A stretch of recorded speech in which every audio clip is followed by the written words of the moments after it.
ไอ้ยะพี่น้องเอ้ยพอยาการขายเข้าไป2 มื้อราคาเข้าขยับขึ้นมาอีกแล้วเป็นแสนละ1,400ได้เด้ตอนนี้แสนละ1,400แล้วพี่น้องเอ้ยราคาเข้าขึ้นเด้อราคาเข้าขึ้นกิโลละ11 บาท66สตางค์เท่ากับว่าตันหนึ่ง11,666 บาทโอ้ตันหนึ่ง666 บาทพอยาการหายไปพอยาการขายกิโลละ11 บาทไม่2 มื้อก่อนตอนนี้มันกิโลละ11 บาท 66 สตางค์เท่ากับว่าตันหนึ่งก็หายไป666 บาทเนาะตันหนึ่งก็11,666 บาทโอ้ราคาขยับขึ้นแล้วเด้อพี่น้องราคาเข้าอ่ะนี่ทั้งร้านเข้าเพิ่นก็แจ้งมานี่ให้เบิ่งแล้วก็ทางโกดังรับซื้อเข้าเปลือกลงสีเพิ่นก็แจ้งมาว่าตอนนี้แสนละ1,400เด้อว่าสั่นเพิ่นว่าเมื่อวานเด้อันนี้ราคาเมื่อวานฮอดราคามื้อนี้ราคาไอ้ข้าวเจ้าดอกก็ขอ15ปีนี้นี่เกี่ยวเร็วแล้วก็เบิดเร็วมันเหลือบ่หลายเจ้าเด้แถวชุมชนบ้านพ่อใหญ่กันนี่เหลือบ่หลายข้าวเจ้าดอกก็ขอ15แต่ว่าเมื่อวานนี่เกี่ยวลึมๆอยู่ตอนนี้นี่พวกนายทุนนี่ไอ้แย่งกันแล้วบัดนี้แย่งกันเนาะครับเนาะแย่งกันเด้แย่งราคากันไผคืนก่อนก็ผู้นั้นก็จะได้ก่อนเข้านะถ้าไผคืนซ่าเข้าก็จะบ่ใครลังไปหาไปเบิ่งดิล่ะ ตอนเช้านี่แถวชุมชนบ้านพญาการนี่คืนก่อนเนาะครับเนาะบ้านนาโพคืนก่อนหมู่โอ้ยรถต่อคิวไปเท่เลยแล้วคืนตาสั่งบัดทันวันนี้รถต่อคิวกันยาวเหยียดเลยไทยบ้านเขาเฮกันไปขายพี่น้องแสนละ1,400พอตอนบ่ายๆค่ำๆมานี่ทางบ้านโคกลางการเกษตรก็แจ้งเขามาเสียเบียเพิ่นแจ้งเขามาว่าแสนละ1,400เด้อเพิ่นแต่ว่าเพิ่นแจ้งมาช้าไปเนาะครับเนาะเพราะเขาเกี่ยวเข้ากลางเว้นตั้งแต่เช้าเนาะฮอดเบิดมื้อนั่นล่ะยามตอนเกี่ยวตอนเช้ามาเจ้าแรกเจ้า2เจ้า3เจ้า4เจ้า5เขาก็เทไปขายบั่นนี่ซะก่อนเนี่ยมันไกลพร้อมแต่ว่าถ้าหากว่าบอกก่อนนี่แถวไกลๆนี่ก็จะได้เข้าหลายคือเก่าพี่น้องเพราะว่าไทยบ้านแถวชุมชนวันพญาการมันจะเป็นจังซั่นเนาะมองใดให้ราคาดีมองใดให้ราคาสูงกว่ากันหน่อยเดียวหั่นละบ่ได้แตกต่างกันหลายล่ะก็จะเฮกันไปพุ่นล่ะก็จะเฮกันไปขายพุ่นล่ะนี่อันนี้ราคาที่เพิ่นแจ้งมาเนาะครับเนาะที่เพิ่นแจ้งมาเมื่อวานร้านข้าว 3-4 ร้านนี่ตอนนี้นี่ราคาซ้ำกันเบิดเลยราคาซ้ำกันเบิดแล้วแต่เลือกเอาว่าจะขายไก่หรือจะขายไก่หรือว่าจะไปหม่องไหนที่เสียมั่นเนาะครับเนาะที่เสียมั่นว่าเพิ่นมีความซื่อสัตย์กับเกษตรกรชาวนาก็ไปขายหม่องหั่นก็ไปขายหม่องหั่นเพราะว่าตอนนี้เร่งเก็บเกี่ยวรถเกี่ยวถามนี่ว่างบ่ว่างจักคันเลยรถเกี่ยวนะบ่ว่างจักคันพี่น้องเพราะว่าเกษตรกรชาวนานี่ ว่าหลังวันที่10พุ่นน่ะว่าจะเกี่ยวแต่ว่าไปมาๆเกี่ยวเบิดพี่น้องเพราะว่ามันเกี่ยวหนีพายุไว้ไงซะเนาะครับเนาะเพราะว่าคันเมลี่มันรุนแรงเด้พี่น้องมันรุนแรงเพราะว่าประเทศฟิลิปปินส์ที่ผ่านมาโอ้ระนาบเป็นหน้ากองเลยขนาดไอ้อย่าว่าแต่หลังคาเด้พี่น้องหลังคานี่ออกบัดทุกหลังเลยบ่มีจักหลังบ่เหลือจักหลังฮอดผนังปูนบ่น่ะมันกระจุยกระจายผนังปูนก่อสร้างนี่อิฐบอกนี่พังทลายเบิดเบิ่งติล่ะมันแห้งมาแห้งเอาทั้งน้ำทั้งลมทั้งฝนทั้งพายุทั้งลมพี่น้องมันรุนแรงเด้แต่ว่ามื้อนี้มันขึ้นฝั่งประเทศเวียดนามทางปภของประเทศไทยได้ไปสังเกตการแล้วในส่วนของประเทศเวียดนามโอ้รุนแรงพี่น้องรุนแรงว่าซั่นเพิ่นว่าก็เลยกลับมาแจ้งประเทศไทยโดยเฉพาะภาคอีสานตอนบนเนาะครับเนาะภาคอีสานภาคตะวันออกเฉียงเหนือนี่จะต้านรับลมมรสุมก่อนหมู่เด้จะต้านพายุก่อนหมู่จะได้รับผลกระทบก่อนหมู่นี่มันรุนแรงพี่น้องแล้วเขื่อนทุกเขื่อนตอนนี้นี่คาดว่าเด้น้ำมันจะเต็มเบิดล่ะ ภูมิพลก็97%แล้วเด้บ่เคยเอาไว้สูงปานนี้เพิ่นว่าแต่ว่าตอนนี้ก็เร่งระบายออกแล้วล่ะอีก 3% จะฮอด 100% น้ำล้นเขื่อนแน่นอนล่ะแล้วตอนนี้นี่เขื่อนเจ้าพระยาปล่อยน้ำลงสู่นครสวรรค์เนี่ยเขื่อนเจ้าพระยาน่ะปล่อยน้ำออกได้พี่น้องเพราะว่าย่านน้ำมาหลายแล้วก็ย่านไปท่วมเมืองหลวงเนาะครับน้ำแบบปี54น่ะ น้ำท่วมพี่น้องน้ำเหนือ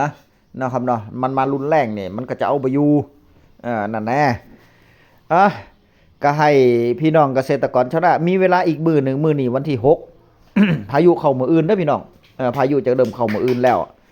วันที่6มื้อนี้ก็ถ้าไผจะเกี่ยวถ้ารถเกี่ยวยังวางอยู่กับฝ้าวเกี่ยวเด้พี่น้องฝ้าวเกี่ยวเลยแต่ว่าถ้าไผมั่นใจว่าเข้าเจ้าของมันอยู่โน่นมันอยู่สูงมันบ่เป็นหยังดอกจังซั่นก็รอซะก่อนเด้อพี่น้องเด้อหลังวันที่10หลังวันที่10เฮาค่อยมาหว่านเขาค่อยไปเก็บเกี่ยวก็ได้หลังวันที่10เนาะเขาเนาะค่อยไปเก็บเกี่ยวแล้วแต่ว่าเปิดประตูน้ำไว้หลายๆเปิดประตูน้ำให้มันไหลผ่านไปเลยจังซั่นน่ะโอเคอยู่เด้แบบให้น้องพยาการน่ะเขาเจ้าใหญ่นี่พยาการก็จะไปเปิดประตูน้ำมื้อนี้นะนี่ไปไล่เปิดประตูน้ำไว้เขาปลูกพยาการก็ตากในบ้านนี่บัดนี้เขาปลูกเขาเจ้าดกข15พยาการก็จะเก็บเกี่ยวตอนบ่ายนี่เริ่มเก็บแล้วล่ะเพราะว่าพายุมันได้รับอิทธิพลมาแล้วเนาะครับเนาะตอนนี้นี่เบิ่งท้องฟ้าแล้วก็ครึ้มเบิดเลยเด้ครึ้มเบิดเลยบ่มีแสงตะเวนออกแม้แต่น้อยเดียวครึ้มท้องฟ้าจือเว้ยบ่มีลมก็บ่มีแดดก็บ่มีท้องฟ้านี่จือมีแต่เมฆก้อนขี้ฟ้าเต็มท้องฟ้านึงตอนนี้ตอนขนาดตอนเช้านั้นนี่พี่น้องขนาดตอนเช้านั้นนี่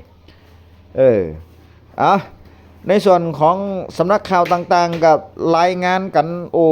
หนาแน่นเลยพี่น้องในเรื่องของเตือนภัยพายุคันเมลีนี่แล้วยังบ่พอนี่ตอนนี้พายุกอโตซ่อนมาอีกลูกนึงพายุซันวงอีหยังบ่ฮู้นั่นแหละกอโตมาอีกลูกนึงพี่น้องเส้นทางนี่จะอยู่สูงเข้าภาคเหนือตอนบนภาคอีสานตอนบนคาดว่าถ้ามันบ่สลายก่อนก็ตอนนี้กำลังตั้งกอโตขึ้นมารุนแรงคือกันรุนแรงแบบคันมิลีนี่ที่นี่ก็มาเบิ่งว่ามันจะเป็นจังไดเนาะสรุปแล้วหน้าหนาวปีนี้ปี68เนี่ยบ่น่าจะมีแล้วล่ะเพราะว่าหน้าหนาวปีนี้พายุเข้า หน้าหนาวปีนี้พายุเข้าแต่ก็ให้รักษาสุขภาพกันเด้อพี่น้องเกษตรกรชาวนาเฮาเพราะว่าหยังเพราะว่ามันทั้งลมทั้งฝนทั้งเย็นอากาศเย็นเนี่ยนะระวังไอ้พื้นอีหยังก่อนน่ะพื้นพื้นอีหยังพื้นหมื่นพื้นอีหยังก่อนนั่นน่ะออกบัดนี้พอยาการนี่ออกเต็มแข้งเต็มขานึงอากาศมันลมพิษเนี่ยพี่น้องมันแพ้อากาศจักเป็นจังไดเนาะอากาศก็ได้คนบ่เคยเป็นก็เป็นเด้พี่น้องคนบ่เคยเป็นก็เป็นแต่ว่าปีนี้นี่มันเป็นดุโพดนี่ล่ะปีนี้อากาศมันเปลี่ยนแปลงเนาะครับนะพื้นเต็มข้อเต็มขาเต็มแข้งเต็มขานึงเต็มหลังนึงบัดนี้เพิ่นเอิ้นพื้นอีหยังก่อนทางภาคเหนือเพิ่นจะเอิ้นพื้นหมื่นเนาะครับเนาะหมื่นเป็นหมื่นแต่ว่าทางภาคอีสานเฮานี่ก็จะเอิ้นอยู่เพิ่นเอิ้นอีหยังก่อนน่ะพื้นอีหยังก่อนน่ะโอ้เพิ่นเอิ้นมูลมานพี่น้องมูลมานเด้อมูลมานพื้นนั่นแต่ว่าทางภาษาหมอทางภาษาแพทย์เพิ่นก็จะเอิ้นว่าแพ้อากาศนั่นน่ะแพ้อากาศลมพิษแพ้อากาศพี่น้องมีวิธีแก้ก็คือกินยาแก้แพ้เด้อกินยาแก้แพ้อากาศนี่แหละแค่นั้นแหละมันก็จะยุบลงเนาะเขาเนาะแก้พุดพื้นแก้คันได้อากาศบ่ค่อยดีเท่าใดแล้วเนาะครับเนาะเพราะว่าที่จริงมามันต้องเป็นหน้าหนาวเด้มันจะเป็นหน้าหนาวแล้วปีนี้นี่พายุมาผ่าเบิดเลยนี่อากาศมันเปลี่ยนแปลงดิพี่น้องอากาศสภาพโลกเฮานี่มันเปลี่ยนแปลงพร้อมเด้เพราะฉะนั้นก็พยายามติดตามเด้อการทำหน้าปี69ดิต้องเกาะติดสถานการณ์เรื่องฝนฟ้าพายุดีๆเพราะฉะนั้นถ้าเฮาบ่ติดตามเรื่องฝนฟ้าพายุมันจะมีปัญหาเข้ามาก็คือว่า1การฤดูกาลหว่านเฮากะบ่ถึกล่ะเฮาจะเอาแบบเก่าแบบเดิมแบบ4-5 ปีที่แล้ว10 ปีที่แล้วสมัยพ่อสมัยแม่เฮานี่บ่ได้แล้วเด้บ่ได้แล้วเนาะครับเนาะปีนี้ไผหวานล่าน่ะ ขอโทษนะครับ ไผวานล่าเนี่ย